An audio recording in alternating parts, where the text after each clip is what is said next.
and welcome back to Miranda Reads the International Book Along List. Hello, today we will be talking about Hunchback by Saou Ichikawa, translated by Barton from Japanese.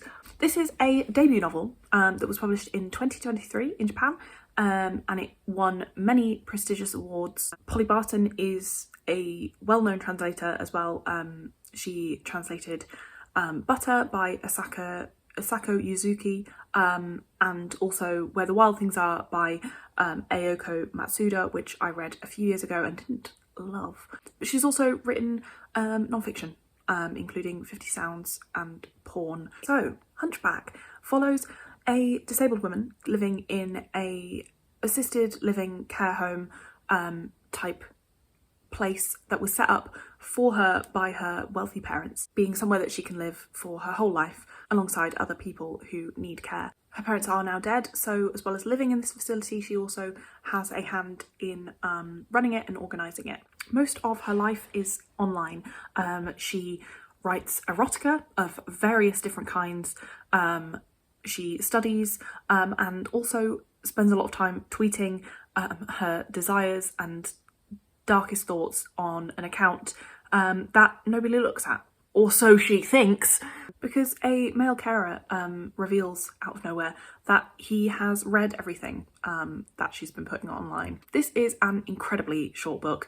It is just 97 pages in the edition that I read, with quite wide line spacing. I managed to read it in about an hour and a half. I also read it that quickly because it was fascinating and engrossing and funny, dark.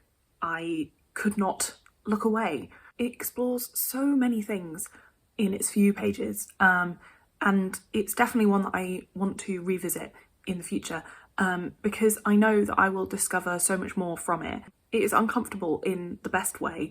It almost directly almost attacks the reader and calls upon them to reconsider their own position, their judgments and preconceptions, and how they form the concept of an other that is just a little bit too close for comfort.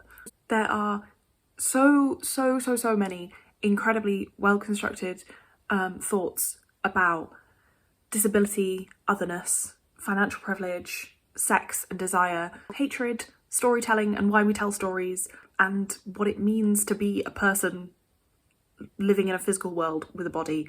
This is all mixed in with amazing dark humour and a really grounded everyday reality from a narrator who is honest and vivid and incredibly real. And if this sounds like a lot for such a tiny book, it really is. It is a lot, and I've heard quite a few criticisms of it that it left people wanting more, or they think it was underdeveloped, and I would almost agree with that. I did want more. I wish it had been longer, but only because what was there was so good. The last section was perhaps a little bit rushed. I might also think that because I was rushing to read it before my work shift finished and I had to leave.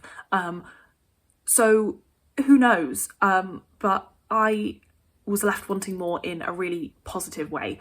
A way that felt like the author knew exactly what they were doing, and yeah, she really hammered it all home in that really short page count. So this is definitely my favourite of the three I've read so far. I would highly recommend it, and yeah, thank you very much for joining me for this review. I will see you very soon in the next one.